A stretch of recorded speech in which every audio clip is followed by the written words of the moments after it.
Hey everybody, we're back for College Basketball Today Tuesday edition. It's a miracle, guys. Oh my god, it's a miracle. I was sitting last Friday, when I recorded Friday, with 0 points. Zero. It was looking like it would take a miracle. And that's what I got. I got a miracle. Butler upset Xavier, and not only that, Northwestern on Sunday pulls off one of the biggest upsets of the weekend. They beat the number one team in the nation, Purdue, at home. Since I didn't record Monday's video, and there was an upset, obviously I'm not going to take any points for that. I especially was not going to pick Texas Tech to beat Texas. I was probably going to go UNC to beat Miami, but we'll go over both. So I didn't get to record yesterday, so let's go over what happened in the Big Ten with Northwestern. Northwestern gets a huge victory over Purdue, not only for their tournament hopes, but it puts them in a tie for second place. Now, Illinois can make it a three-way tie between Indiana, Northwestern, and Illinois if they beat Penn State today. But as of right now, it was a huge victory for Northwestern. It puts them in a tie with only Indiana for second place in the Big Ten. Huge, huge victory by Northwestern. Big win. Big win. And weirdly enough, Purdue's only 2 games up. 3 in the win column, 2 in the loss over teams like Indiana. It's weird, but Indiana and Northwestern are not out of the Big Ten race for first place in the Big Ten and a regular season title.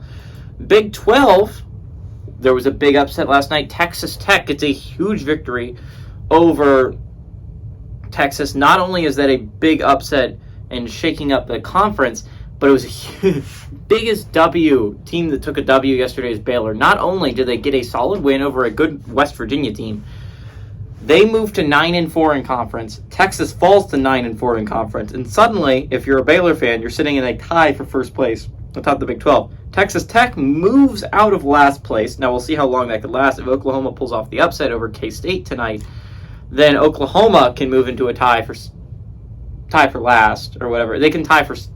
Basically, they can tie for 9th place with a win.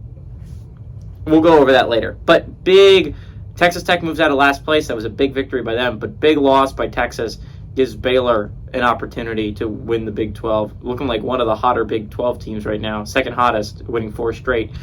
Let's go over the games, though, real quick. At 7 o'clock, we have number 18, Creighton, who's 17-8. Traveled to number 24, Providence, who's 18-7. Creighton favored by 1 point on FS1. 7 o'clock, we had NC State, who's 20-6. Traveling to the Cuse, who's 15-10. Cuse favored by actually a point on ACC Network. 9 o'clock, we had number 12, Kansas State, who's 20-6. Traveling to Oklahoma, who's 12-13. This is a pick'em game on ESPNU. And at 9 o'clock, we have number 5, Kansas, who's 20-5. Traveling to Oklahoma State, who's 16-9. Kansas only favored by 1.5 points on ESPN. This is a hard day. This is a day where we're going to have 4 ranked teams that are going to be fighting for everything they're worth if these spreads are accurate. Let's go over how each conference is going to be affected. We'll start in the Big East because that's the first game we got up. Creighton is playing Providence. This is a big game for both teams. With a win for Creighton, you're tied for first place atop the Big East. Only with Marquette. We'll see if Xavier joins them later. But you would be in a position, if you're Creighton, to possibly win the Big East. You extend your winning streak to 9 straight, and you're putting yourself in an excellent position if you're the Blue Jays. This is a big game for Providence because if Creighton wins, obviously they're tied for first place. If Providence wins, they can move to 11-4. Not only that, it would knock Creighton down to 11-4. You'd be watching Xavier when they play, I believe, tomorrow, to see if they'll be knocked down to 11-4. But if you win today and Xavier loses tomorrow, Providence would be right back into that tie for second place in the Big East. Big game for Providence, big game for the Friars. If Providence was to lose this one, again, the only thing that this does for Providence, you're not dropping below UConn. That seems unlikely. But falling to 10-5, really, and Creighton moves to 12-3. They're 2 games up on you now. And it seems unlikely that you could ever catch them again with how short of the remaining of the season we have left. So big game for Providence will not fall down. Best case for Providence today, you could move into a tie for third place with Creighton. Creighton, best case scenario is they could move into a tie for first place at 12-3. Not super complicated in the Big East. ACC, it gets a little bit more. NC State is playing. They're playing Syracuse. Syracuse is an interesting situation here in the Big East, in the ACC. Anyways, NC State sits at 10-5, which is weird because they've played one more game than Clemson, and Clemson doesn't play again until Saturday, which means NC State will have played 2 more games than Clemson if, regardless of what they just play this game. So when they win, they can move to 11-5. It's so hard to determine what's going on in the ACC because you have Virginia and Pitt who have played 14 games. You have NC State who's played 15 games. Miami's played 16 games. And obviously Miami has the most wins out of them, but 11-3 is a better win percentage, which puts Virginia and Pitt in a tie for first place. Clemson has only played 14 games. They're at 10-4. NC State's played 15 games. They're at 10-5. So it's interesting. I don't know exactly what to think of what's going on. If NC State wins, they move to 11-5. I don't know exactly if that's a better record than 10-4. I don't think it is. I think 10 over 40. You can tell me in the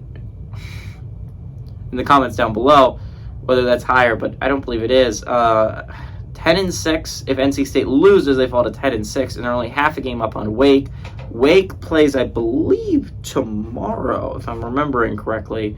That could be a big game for Wake. If you could win, you could tie NC State. Obviously, if you're a Wake fan, you're rooting against NC State. If you're a Clemson fan, you're obviously rooting against NC State. Cuse is an interesting team. They sit at 8-6 in conference, 15-10 overall, and they could be a bubble team if the ACC was a little bit better. Right now, they're a little bit off the bubble, but a huge win over NC State would be huge at home. With a win, the Cuse can move to 9-6 and into a tie for 6th place? Yeah, for 6th place in the ACC with Wake. Important game if you're Cuse not to drop. And a weird game you should be looking at if you're Duke is you I think you could. It depends if you're setting your hopes high, you might want the Cuse to win and make NC State lose a game. If your goal is just not to drop any further, is on a 2-game losing streak, you might want the Cuse to lose this one. UNC, there is no doubt. So you want the Cuse to lose this one. If the Cuse loses it, right now the Cuse is in a tie for 7th place with Duke. If the Cuse loses, not only does Duke get 7th place all by himself, but UNC enters a tie for 8th. They would both sit at 8-7 in conference. So where they win, Cuse can move into a tie for 6th place. Where they loss, they can fall into a tie for 8th. Big game here if you're Cuse. Try and get a big victory.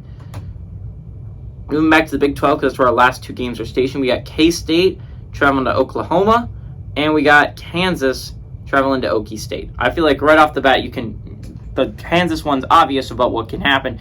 If Kansas wins this game, they move to 9-4 and into a tie for first place atop the Big 12 with Baylor and Texas. Kansas, with a loss, could fall to 8-5. Now, that would still give them 3rd place in the Big 12, but if K-State was to also win, they would move into a tie for 3rd place with Kansas. K-State and Kansas would be tied for 3rd place with a K-State victory and a Kansas loss. Now, if Kansas was to drop this game, they would fall to 7-6, and this is so crucially important. By the way, also something I forgot to mention, if Kansas State wins, Kansas loses, and Oklahoma State wins, which would be a precursor to Kansas losing. If Oklahoma State wins, Oklahoma State moves into a tie with Kansas and K-State for 3rd place atop the Big 12. Now, obviously, if you're Oklahoma State, you would want K-State to lose. K-State could drop to 7-6, which would put them into 6th place in the Big 12, falling from tie for 4th to 6th place. Now, if K-State loses and Okie State also loses, then Kansas State would be in a tie for 5th place with Oklahoma State. Moving on, Oklahoma really doesn't have if Okie State loses, they'd be 7-6. They drop out of the tie for if K-State wins and Okie State loses. Okie State would have sole possession of 6th place by themselves and only be a half game up on TCU. Oklahoma, not a lot going on there. If Oklahoma wins, they move into a tie for 9th. If they lose, they have sole possession of last place. Anyway, that's what's going on in the Big 12. Who am I going to pick for the upset? And this one's actually a really tough choice because, again, all these games have the possibility of being very close. I'll tell you which ones I'm not going to pick right off the bat.